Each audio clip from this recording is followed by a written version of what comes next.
Bueno muchachos, le habla Guillermo Fuentes, presidente de la Asociación de Mecatrónica. Es un gusto volver a tenerlos aquí de manera virtual. Como sabemos, pues ante la pandemia hemos tenido que recurrir a este tipo de sistemas para poder hacer este tipo de eventos. Y creo que, para serles sincero, este es un tema, bueno, estamos con una persona de bastante conocimiento, que sabemos que nos puede aportar bastante, como hemos visto, creo que todos conocemos aquí a Chris y hemos visto más de algunos de sus videos cuando estábamos cursando alguna clase, ya sea como electrónica, circuitos o alguna otra, o por simple interés de seguir aprendiendo. Creo que eso es lo que nos distingue como mecatrónicos, que cada día queremos aprender cosas nuevas y sabemos que Chris es una referencia para poder hacerlo. Entonces, primero que nada, le agradecemos a Chris por el tiempo que se ha dispuesto a compartir con nosotros. La verdad que desde que lo contactamos la primera vez con Luis Eufragio, con Daniel, él siempre se ha mostrado dispuesto a poder compartir sus conocimientos y espero que cada uno de los que estemos aquí pues lo aprovechemos al máximo para poder aprender que de eso se trata, ¿verdad? Entonces, primero que nada, gracias Chris y espero que todos lo disfruten. Bueno, che, muchísimas gracias por la introducción, Guille. Bienvenido a todos los que se han sumado. Ahí veo los nombres de algunos, aunque no veo ninguna cara. Nada, justamente acá, como dice Guille, me contactaron para proponerme la idea de brindar un taller, de compartir un poco mis conocimientos para con ustedes y de tratar de acercarles de alguna forma visual y de alguna forma didáctica algún proyecto de electrónica para que ustedes más o menos puedan darse una idea, al menos una vaga idea, de qué se puede hacer teniendo las herramientas y los conocimientos necesarios en el área electrónica. Si es mecatrónica, abarca varias ramas aparte de la electrónica. Yo creo que la electrónica es una parte fundamental y que si está bien aprendida, creo que no se tiene límite en cuanto a la imaginación de lo que con eso podemos realizar. Así que, Guille, si te parece, podemos ir dando comienzo a la charla. Les tengo preparado unas pequeñas diapositivas para apoyar sobre el tema que vamos a tratar hoy. Así que, Guille, si me das el ok, ya podemos arrancar, aunque creo que ya ingresaron todos los que tienen que estar. Sí, claro, démosle por iniciado. Perfecto. Entonces, vamos a compartir pantalla. Ahí todos están viendo mi pantalla, por favor, confírmenmelo, así ya doy inicio. Sí, la estamos observando, Chris. Perfecto, perfecto. Bueno, tal como dice el título, hoy vengo a comentar un poco con ustedes y a acercarles el proyecto, un proyecto que he hecho en el canal y tengo varios videos hechos al respecto, que se trata de un regulador PWM para tiras de LED. Se los voy a pasar a mostrar como para ilustrarnos de entrada de qué se trata. Se trata simplemente de un pequeño regulador de brillo con el cual nosotros mediante un potenciómetro vamos a poder regular la intensidad de luz que puede generar una tira de LED o bien la velocidad a la que puede girar un motor de corriente continua. Así que vamos a darle comienzo. Antes de todo, ¿qué es un regulador PWM? ¿Qué es PWM? Bueno, PWM significa modulación por ancho de pulso. Antes de continuar, le quiero hacer una pequeña aclaración. Chicos, si les surge alguna duda, los invito a que se la anoten o bien la escriban en el chat para yo poder ir leyéndola a medida que vayamos haciendo la presentación y se las pueda ir contestando. Voy a tratar de vez en cuando devolverme al bit para levantar las preguntas, o bien si las quieren hacer en forma de audio, simplemente desbloquean el micrófono y me la hacen, así ninguno se queda con la duda a medida que vamos avanzando. Igual yo les digo, al final de la charla vamos a tener unos minutos para interactuar, así que ahí también me pueden despejar cualquier duda que les surja. Bien, continuamos. Bien, PWM significa modulación por ancho de pulso. Este es un sistema muy utilizado en lo que es electrónica de potencia, porque lo que podemos hacer es regular de una forma muy eficiente la potencia que le entregamos a una carga, ya sea en este caso a una tira de LED o bien a un motor. En el caso de la tira de LED vamos a poder regular la cantidad de brillo que genera esa tira de LED, y en el caso de un motor vamos a poder hacer que ese motor gire más despacio o que gire a máxima velocidad. A ver, ahora bien, vamos a ver muy rápidamente el principio de funcionamiento. Imaginen lo siguiente, ustedes imaginen el típico interruptor de toda la vida. Bueno, nosotros sabemos que tiene dos estados posibles. O lo tenemos abierto, es decir, que no conduce y nuestro LED está apagado, o lo tenemos cerrado, es decir, que conduce y nuestro LED está encendido. Ahora imagínense lo siguiente. Imagínense que ustedes tuviesen la posibilidad de encender y apagar ese interruptor, por darles un ejemplo, 20 veces por segundo. O sea, en un segundo ustedes pueden encender y apagar esa tecla a esa velocidad, 20 veces por segundo. Y ahora imagínense que cada uno de esos ciclos, es decir, cada uno de esos ciclos de encendido y apagado, ustedes pueden determinar cuánto tiempo está encendido y cuánto tiempo está apagado. Por darles un ejemplo, vamos a suponer que tenemos 50 milisegundos de tiempo que tardamos entre que encendemos y apagamos la tecla. Bueno, si nosotros, por ejemplo, destinásemos 1 milisegundo a que el interruptor esté encendido y 19 milisegundos a que el interruptor esté apagado, nuestro LED o nuestro motor va a estar a mínimo o nuestro LED va a brillar al mínimo. Si, por ejemplo, tuviésemos nuestro interruptor cerrado 10 milisegundos y abierto 10 milisegundos, estamos hablando de un 50%, en este caso tendríamos nuestro LED a mitad de potencia y nuestro motor también giraría a la mitad de su velocidad. Y ahora nos imaginamos el caso extremo en el que, por ejemplo, tenemos 20 milisegundos encendido nuestro interruptor y 0 milisegundos apagado, estaríamos trabajando a la máxima potencia. En el caso del LED iluminaría a su máximo brillo y en el caso del motor giraría a su máxima velocidad. Pero acá, así como les mostré en la diapositiva anterior, acá lo tenemos, estamos hablando de que es un sistema altamente eficiente. Ahora bien, ¿qué es la eficiencia? La eficiencia básicamente la podemos determinar como cuánta energía que nosotros le entregamos a nuestro circuito realmente es entregada a la salida. Porque nosotros sabemos que la energía no se crea ni se destruye, simplemente se transforma, es un principio de la termodinámica. Por lo tanto, nosotros en nuestro circuito obviamente vamos a tener pérdidas por calor, que es justamente esta pérdida de eficiencia que vamos a tener, pero son realmente muy mínimas y acá en estos dos ejemplos les muestro claramente por qué. Nosotros para determinar la eficiencia que tiene un circuito necesitamos saber qué potencia tenemos a la entrada y qué potencia tenemos a la salida. En el caso de la potencia se calcula como la tensión multiplicado por la corriente que circula por nuestro elemento. Y en este caso vamos a ver los dos ejemplos que pasa algo muy interesante. Recuerden, potencia es corriente por tensión. En este caso, cuando nosotros tenemos nuestro interruptor abierto, obviamente nuestro LED no está encendido, lo que significa que no tenemos circulación de corriente, es decir, la intensidad es igual a 0. Pero la tensión es máxima, es decir, entre los terminales de nuestro interruptor tenemos la tensión de fuente, la tensión máxima. Pero como la intensidad es 0, tensión por 0, básicamente la potencia nos da 0. Y en el otro caso, en el caso de que tengamos nuestro interruptor cerrado, acá sí tenemos circulación de corriente, tenemos la intensidad de corriente máxima que puede circular por nuestro elemento, pero lo interesante es que entre los terminales de ese interruptor también también la tensión es 0, así que tenemos el caso opuesto. La corriente es máxima, pero el voltaje es 0. Y una vez más, tensión por corriente nos daría 0. Así que podemos ver que en un caso ideal no tendríamos disipación de potencia en nuestro elemento conmutador, que bueno, acá simplemente lo representé con un interruptor.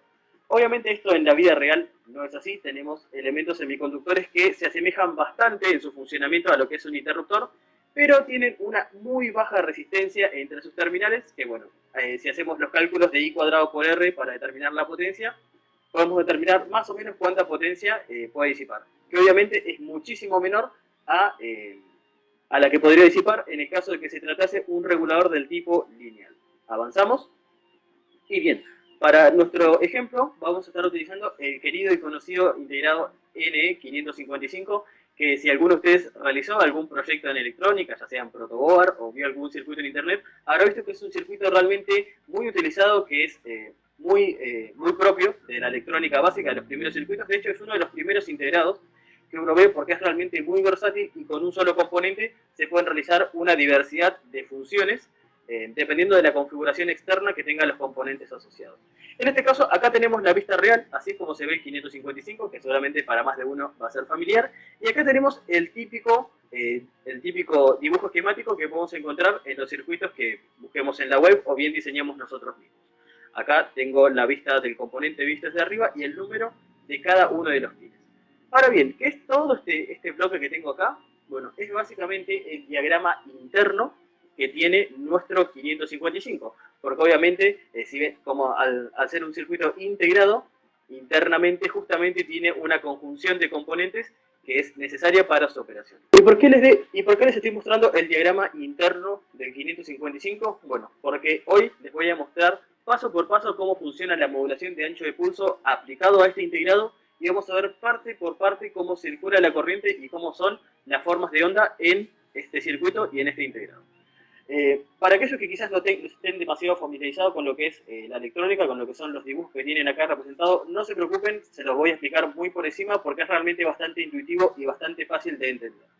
Primeramente tenemos acá tres resistencias, como podemos ver, conectadas entre la alimentación y masa, que son las tres de 5K, que, dato de color, para aquel que se lo pregunte, de ahí viene el nombre del 555 por estas tres resistencias de 5K. Seguidamente tenemos estos dos bloques que se llaman amplificadores operacionales, que a grandes rasgos básicamente lo que hacen es comparar la tensión que tienen entre ambas entradas y dependiendo de cuál de las dos sea la mayor, a su salida van a entregar un nivel alto, es decir, una tensión, o un nivel bajo, es decir, masa o 0 volt. Básicamente de esta manera es como operan estos dos operacionales. Seguidamente tenemos este bloque que es un flip-flop, que básicamente lo que va a hacer es, en función de las señales que obtengan a su entrada, es decir, si son nivel alto o nivel bajo, sus salidas van a cambiar en consecuencia a nivel alto y a nivel bajo. Y para completar el circuito tenemos un pequeño transistor que se va a activar bajo una determinada circunstancia, que ahora lo vamos a pasar a ver, y después tenemos simplemente un negador a la salida. Vamos a avanzar un poquito más, y acá ya les muestro el circuito que estoy utilizando para nuestro dimmer PWM con 555. Como ven, acá yo podría simplemente haber dibujado el 155 con sus 8 pines, pero no, preferí hacerlo de esta manera con su diagrama interno porque ahora vamos a ir viendo paso por paso cómo son las formas de onda que tenemos dentro de este circuito. ¿Qué componen el circuito además de nuestro 555? Bueno, tenemos una pequeña resistencia, tenemos dos diodos que cumplen una función muy importante y ahora la vamos a pasar a ver. Tenemos un potenciómetro, tal como les mostré al principio, que es con el que vamos a poder regular la potencia que estamos entregando a la salida y un pequeño capacitor. Y en la salida simplemente tenemos este elemento que es el que oficiaría de interruptor, tal y como les mostré en la primera diapositiva, que es la que va a encender y a apagar, que en este caso es un transistor MOSFET. Ya les digo, si tienen alguna duda, apúntenselo y al final de la charla los vamos despejando. Ahora bien, vamos a arrancar con el ciclo de carga, porque este circuito tiene dos estados, cuando tenemos la salida a nivel alto y cuando tenemos la salida a nivel bajo. Así que vamos a arrancar por el primer estado, que es cuando tenemos la salida en nivel alto. Vamos a ver qué condiciones se tienen que dar para que esto suceda. Bueno, primeramente, una pequeña premisa. Acá vimos que tenemos tres resistencias de 5K. Así como están conectadas de esta manera, lo que me está generando es algo que se llama divisor resistivo, que básicamente lo que va a hacer, en este caso como son del mismo valor, me va a dividir en partes iguales la tensión que tienen entre los extremos. Vemos que en un extremo tenemos el circuito alimentado con 12 volts, que puede venir de una fuente, de una batería, y el otro extremo lo tenemos conectado a masa a los 0 volts. Lo que quiere decir que en los puntos intermedios, acá vemos, tenemos 4 volts y 8 volts, porque como dije, va a dividir la tensión en partes iguales. ¿Qué significa esto? Fíjense, este punto, que es el que está conectado a los 8 volts, está conectado a una de las patitas de nuestro operacional, que se llama la entrada no inversora, justamente porque tiene un signo. Y lo mismo pasa de este lado. Vemos que tenemos una tensión de 4 volts ingresando en la entrada no inversora de este operacional. ¿Hasta ahí estamos? Bien. Ahora vamos a ver cómo se carga y cómo se descarga nuestro capacitor, que a fin de cuentas es el corazón de nuestro circuito, que va a ser el que va a determinar no solo la frecuencia a la que va a operar nuestro circuito, sino también qué tan rápido se va a cargar y qué tan rápido se va a descargar, porque tiene bastante que ver el ciclo de carga con el ciclo de descarga. Bien, comenzamos. Tenemos la corriente que viene desde nuestro borne positivo, pasa a través de nuestra resistencia limitadora. En este caso no puse los valores para no confundirlo, más adelante igualmente les voy a mostrar el diagrama con todos los valores para aquel que le interese. Bien, llegamos a este nodo. Obviamente por este diodo no va a poder circular porque está polarizado en inversa, así que va a elegir el paso que le ofrece este diodo. Y acá llega a nuestro potenciómetro, que el potenciómetro básicamente es una resistencia variable, por lo tanto nosotros podemos variar la resistencia que tenemos entre este punto y el punto central a través del mando giratorio, como pudieron ver al principio. Así que este ciclo de carga va a depender en parte de la resistencia que hayamos seteado en nuestro potenciómetro. Pasa por nuestro potenciómetro y carga nuestro capacitor. Bien.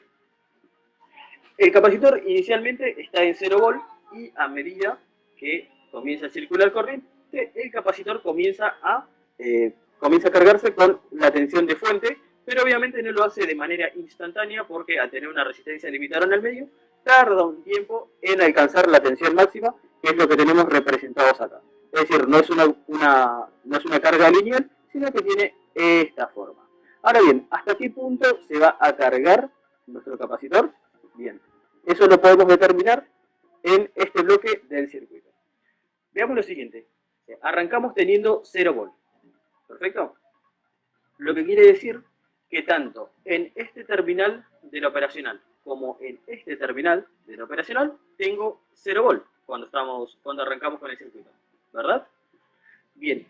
Como les dije, el amplificador operacional lo que hace es comparar las tensiones que tiene seteadas en su entrada. A ver, déjenme un segundo que parece que acaba de entrar alguien más. Perfecto. Continuamos. Como les dije, el amplificador operacional compara las tensiones que tiene entre sus terminales. Más o menos para que tengan una regla memotécnica, si la tensión que tengo en el terminal marcado como más es mayor a la tensión que tengo marcado en el terminal menos, la salida va a ser positiva. En caso contrario, la salida es negativa. En este caso estamos comparando 4 volt contra 0 volt, es mayor 4, por lo tanto nuestra salida va a tener un nivel alto. Veamos el otro operacional. Acá tenemos 8 volt y estamos ingresando con 0 volt, como 8 volt es mayor que 0 y es la entrada no inversora, la entrada negativa, a su salida tenemos un 0. Por lo tanto, en nuestro flip-flop tenemos en la entrada reset un 0 y en la entrada set un 1. Fíjense que este circuito está hecho de tal manera que ambas entradas jamás van a poder tomar el mismo valor, porque como ven, ambas entradas están leyendo la misma tensión, así que es imposible que sus entradas tengan el mismo valor lógico. Entonces, tenemos el reset en 0 y el set en 1, lo que va a determinar que a la salida, es decir, la salida Q va a tomar el valor de set, en este caso va a ser un 1, y la salida negada va a tomar un 0. Bajo esta circunstancia, ¿qué va a pasar? Que en la salida vamos a tener nivel alto, que es justamente lo que tengo acá representado. Es decir, cuando encendemos el circuito, el capacitor arranca en 0 volt y comienza a cargarse, lo que va a hacer que en la salida tengamos un nivel alto. ¿Bien? Ahora vamos a ver el caso siguiente, que es cuando el capacitor comienza a descargarse y cuándo comienza a descargarse. Que es justamente lo que tengo dibujado acá. Acá, obviamente, como ven, la onda comienza a decaer y inmediatamente tenemos un nivel bajo a la salida y vamos a ver por qué sucede esto. Acá dijimos que nuestro circuito va a estar comparando constantemente la tensión que tiene en el capacitor, la va a comparar constantemente contra estas tensiones que son fijas. Hay que tenerlas en cuenta. Estas tensiones son fijas. Estos 8 volt y 4 volt son fijos. ¿Cómo funciona esto? Una vez que nuestro capacitor supere los 4 volt, así sea por muy poquito, fíjense lo que va a pasar, un fenómeno muy interesante. Cuando acá tengamos, por ejemplo, 4,1 volt o antes inclusive 4.01 volt, vemos que nuestro operacional de abajo va a estar comparando 4 volt contra una tensión levemente superior a 4 volt, 4,1, ponele. En este caso, como 4,1 es mayor que 4, nuestra salida va a adoptar el valor de la entrada que tiene la tensión mayor. Es decir, al ser la entrada no inversora, vamos a tener un 0 lógico a la salida. Y en el otro terminal, básicamente no importa, pero lo vemos igual, estamos comparando 8 volt contra más o menos unos 4 volt. Entonces 8 es mayor que 4 y vamos a tener un 1 a la salida. Bajo esta premisa, ¿qué va a pasar? Que nuestra salida Q va a tener un nivel bajo, porque está tomando el valor de set, y la salida negada de nuestro flip-flop va a tener un 1 lógico. ¿Y esto qué implica? Fíjense que esta salida está conectada a este transistor, lo que quiere decir que lo va a excitar y el transistor va a comenzar a conducir entre colector y emisor. Y fíjense qué interesante que tenemos conectado en el colector de este transistor. Vamos a ver la ruta. Tenemos nuestro capacitor, pasa por nuestro potenciómetro. Obviamente, como por este diodo no puede pasar porque está polarizado en inversa, así que va a decidir pasar por este. Y vemos que a través del pin 7 ingresa el 555, pasa por nuestro capacitor y va a masa. ¿Esto qué significa? Que nuestro capacitor va a comenzar a descargarse, es decir, a bajar su tensión, a través de este transistor que básicamente lo está cortocircuitando, es decir, está mandando a masa nuestro condensador, por lo tanto va a empezar a reducir la tensión que tiene entre sus terminales. Pero ahora bien, ¿hasta qué punto va a descargar este capacitor? Hasta que estemos nuevamente por debajo de los 4 volts. Es decir, nuestro capacitor va a comenzar a cargarse, en este caso, hasta superar los 8 volts, que va a ser el instante en el que este operacional cambie de valor. En el preciso instante en el que supera los 8 volts, va a comenzar a descargarse a través de este transistor. ¿Y hasta qué punto va a descargarse? Hasta que estemos nuevamente por debajo de los 4 volts. Entonces, constantemente, nuestro capacitor se va a mover en esa ventana, que es justamente lo que ven acá, va a moverse entre esa ventana, cargándose hasta los 8 volts, descargándose hasta los 4, cargándose hasta los 8, descargándose hasta los 4, y la salida en consecuencia se va a mantener en nivel alto cuando se esté cargando, en nivel bajo cuando se esté descargando, en nivel alto cuando se esté cargando, en nivel bajo cuando se esté descargando. Y acá pueden ver, tanto en verde como en rojo, el ciclo de carga y el ciclo de descarga que está sufriendo nuestro condensador, que a fin de cuentas es el que nos va a dar la modulación por ancho de pulso que estamos buscando en nuestro circuito. Y acá les estoy mostrando básicamente cómo la relación que tenemos entre los ciclos de carga y descarga con la salida de nuestro circuito, porque hasta ahora los vimos y parecen ser cosas independientes, el ciclo de carga del capacitor y la salida que está a nivel alto y nivel bajo, pero no es así. Acá tengo en color azul la carga y descarga del capacitor y en color rojo la salida de nuestro integrado. Podemos ver que cuanto más rápida sea la carga de nuestro capacitor, obviamente eso lo vamos a setear con nuestro potenciómetro, la salida va a estar menos tiempo en nivel alto. Y cuanto más largo sea el tiempo de descarga, más tiempo va a estar en nivel bajo la salida.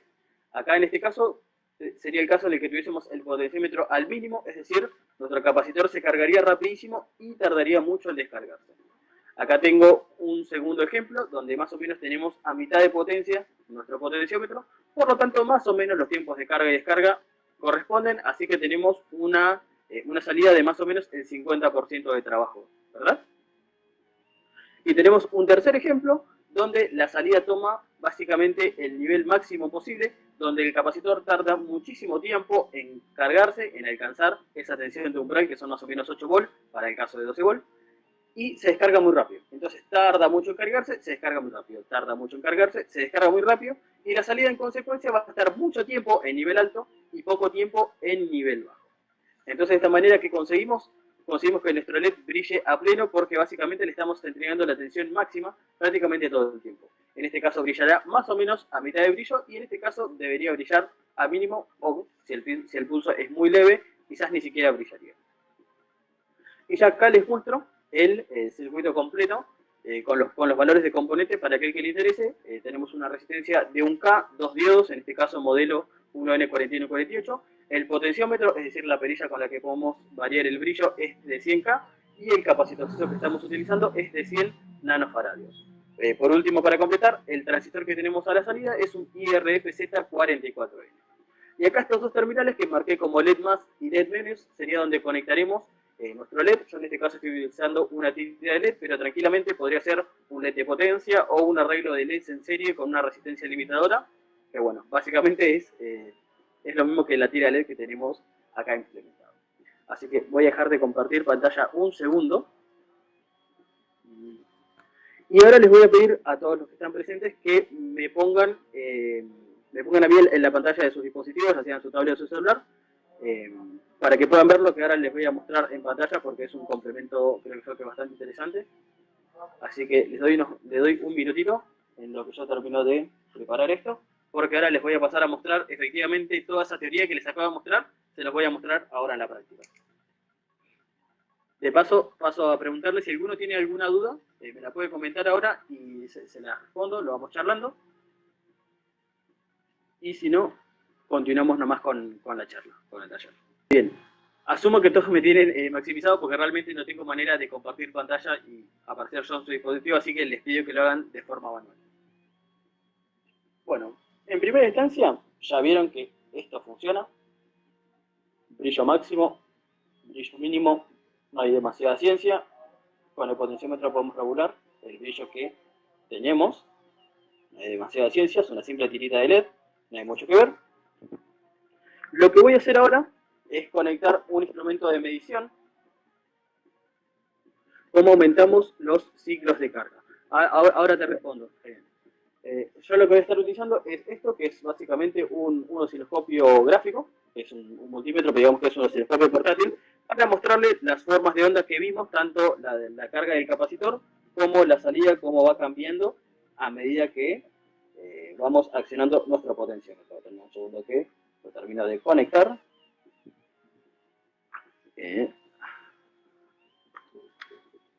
Y acá voy a cambiar tiempo.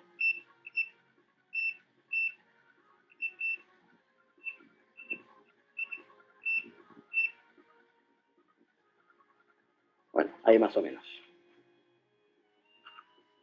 Fíjense, ahí estamos viendo la salida del integrado, el pin 3, que ahí está a mínimo, y fíjense a medida que yo voy accionando el potenciómetro, vemos cómo el ancho de pulso cada vez se hace cada vez más alto, hasta prácticamente convertirse en una línea continua.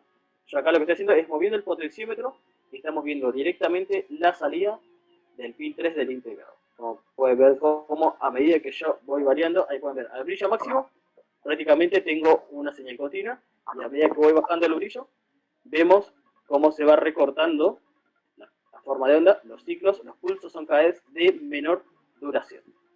Y ahora vamos a cambiar de medición.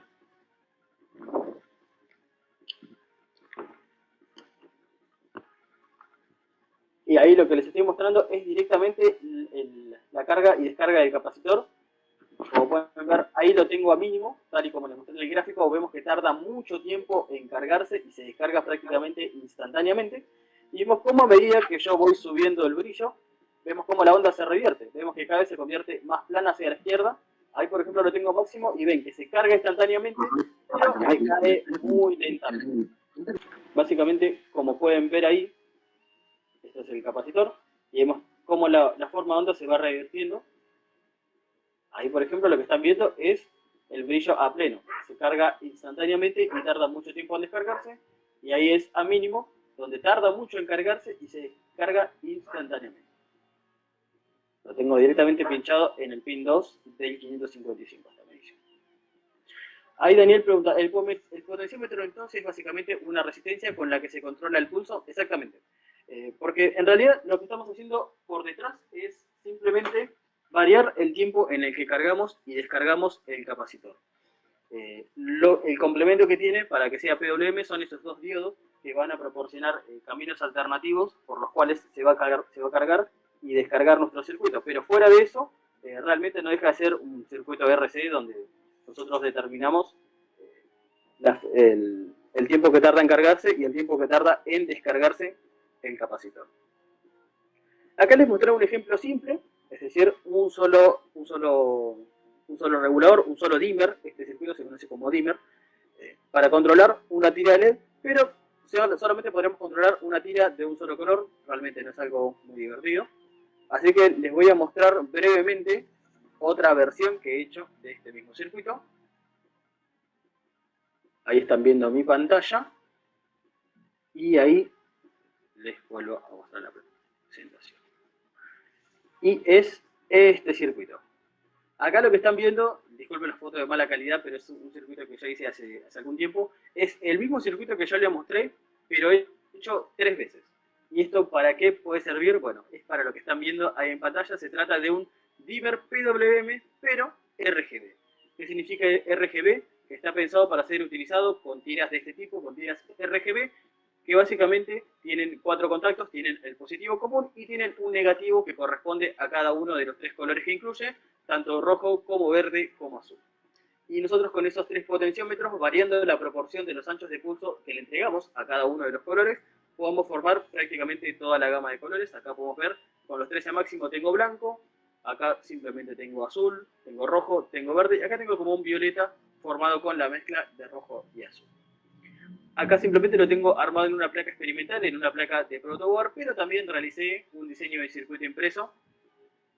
Que esto también lo pueden encontrar en el canal para aquel que le interese. Tienen todos los archivos disponibles y completamente gratis para que lo puedan descargar, lo puedan replicar y pueden armarse de una forma divertida, sencilla y, por qué no, económica, un pequeño velador o un pequeño dimmer RGB para poder controlar sus tiras de LED sin ningún problema. Yo este circuito lo he probado con hasta dos rollos de tira LED conectados en simultáneo, obviamente cambiándole los elementos reguladores, acá son simples transistorcitos, pero en mi ejemplo utilicé MOSFETs, tales como los que les mostré en la versión que tengo acá montada, y prácticamente pude controlar sin problema 10 metros de tira de LED, así que se imaginarán el potencial que tiene este simple circuito, que son 3 potenciómetros, 3 555 y unos poquitos componentes adicionales, más el circuito impreso, obviamente. Así que este era el proyecto que les quería acercar, quería mostrarles un poquito el trasfondo que hay detrás de los circuitos que ven en internet. La electrónica es una rama realmente muy amplia que da muchísimo de sí, y detrás de algo tan sencillo como regular el brillo de un LED puede haber muchísima información muy rica de conocer, y si uno sabe cómo implementarla, realmente puede realizar proyectos que solamente tiene límite la imaginación de cada uno de ustedes. Así que muchísimas gracias a todos por haberse sumado a este pequeño taller, a esta pequeña charla. Espero que les haya motivado, espero que les haya gustado, espero que lo hayan podido entender. Igualmente ahora nos vamos a quedar unos minutos charlando. Pero antes de despedirme y antes de dejar de compartir pantalla, obviamente, para aquel que aún no lo hace, lo invito a que visiten mi canal de YouTube, porque tengo muchísimos videos y muchísimos tutoriales sobre temas muy amplios, desde diseño de circuitos impresos, cómo utilizar herramientas para diseñar circuitos impresos. Tengo hecho reseñas de instrumentos de medición que son bastante primordiales para la electrónica. Tengo tutoriales de electrónica básica, desde cómo utilizar un multímetro, cómo soldar, cómo realizar circuitos impresos inclusive. Así que para todo aquel que tenga hambre de conocimiento y tenga ganas de aprender de una forma un poco más divertida y didáctica la electrónica, lo invito a que visite mi canal y obviamente que se pase por mis redes sociales. Me pueden encontrar en básicamente cualquiera de estas redes sociales. Tengo canal de Discord y tengo canal de Telegram para aquel que le interese. Luego les puedo pasar los enlaces, o bien desde mi canal de YouTube, en prácticamente cualquier video tienen los enlaces a todas mis redes sociales. Así que mil gracias y dejo de compartir pantalla, así nos quedamos charlando un ratito. Bueno chicos, ahora soy todo oído, los escucho a ustedes, me gustaría saber sus opiniones, cómo lo vieron, si les interesa, si les gustaría armarlo. Nada, los escucho o los leo en el caso de que si no tienen ganas de habilitar mi micrófono, simplemente escriban por el chat y voy a estar levantando sus preguntas. Dice, qué excelente esta información, ¿en dónde la podemos ver? Tus cuentas y todo. Miren, yo ahora mismo les voy a compartir el enlace de mi canal de YouTube. Así pueden visitarlo, pueden suscribirse y desde ahí, digamos que puede ser su punto de partida para luego visitar cualquiera de mis otras redes sociales. Ahí en el chat les dejo el enlace a mi canal de YouTube para que luego aquel que le interese pueda darse una vuelta y ver más o menos el contenido que genero. Hace muy poquito tiempo, por ejemplo, para darles un pantallazo de lo que he realizado, hemos diseñado esta regla, que está hecha en PCB, esto es un circuito impreso, pero es una regla didáctica que cuenta con un montón de información interesante para aquel que se dedica al diseño de circuitos impresos. Cuenta con algunas tablas, conversiones, ley de ohm. La verdad que es una regla bastante completa, bastante didáctica, que la diseñamos en el canal y la mandé a fabricar con métodos completamente profesionales. Esto es un circuito impreso, no es un plástico, es un circuito impreso. También por darles otro pequeño ejemplo que tengo por acá a mano, hemos diseñado esto, que se trata de un ecualizador de 5 bandas, es un proyecto de audio, con el cual podemos regular manualmente cada una de las 5 bandas de frecuencias en las cuales opera, y del otro lado tenemos obviamente toda la electrónica asociada. Es un proyecto que también tiene libre, tiene todos los planos disponibles para aquel que lo quiera realizar de forma casera, lo pueden encontrar en mi canal de YouTube. Así que gente, me gustaría charlar un ratito con ustedes, así que cualquier duda, cualquier consulta que tengan, me la pueden escribir y la levantamos y vamos hablando entre todos un ratito. Yo tengo una consultita, Chris. Sí, Daniel, cuando estás haciendo como un circuito, o cuando estás haciendo cualquier este proyecto, ¿qué deberías chequear en orden así, o qué herramientas puedes usar para no quemarlo, ¿verdad? O que no te explote? Ahí en realidad hay dos cosas que entran en juego. Una es la experiencia y otra es la simulación. ¿Y por qué digo la experiencia por primer punto? Porque hay muchas salvedades que un simulador no te va a dar a menos que vos lo conozcas de antemano. por darte un ejemplo tonto, si vos querés conectar un LED a 220 volts, directo, le pones un diodo para rectificar y le pones una resistencia limitadora. Calculás por ley de Ohm la resistencia, simulás el circuito y seguramente va a funcionar. Lo que el circuito, el simulador posiblemente no te diga, es que esa resistencia está disipando quizás 5 watts de potencia y vos capaz armaste un humilde circuito en la vida real con una resistencia común de carbón de 1/4 de watt y te va a reventar en la cara y no vas a entender por qué. ¿Entendés? Así que yo creo que uno de los puntos primordiales a la hora de diseñar circuitos es tener en cuenta las corrientes y las potencias que van a consumir cada uno de los circuitos. Sin ir más lejos, por darles un ejemplo puntual, yo hace un tiempo diseñé un ecualizador que incluía un módulo de Bluetooth. El ecualizador se alimentaba con 12 volts y el módulo Bluetooth se alimentaba con 5 volts aproximadamente. Yo para bajar de 12 a 5 utilicé un regulador lineal típico en formato TO92, que es un encapsulado de componentes. El problema es que yo en ningún momento tuve en cuenta el consumo que tenía el módulo Bluetooth. Para que se den una idea, los reguladores chiquititos solamente soportaban 100 mA y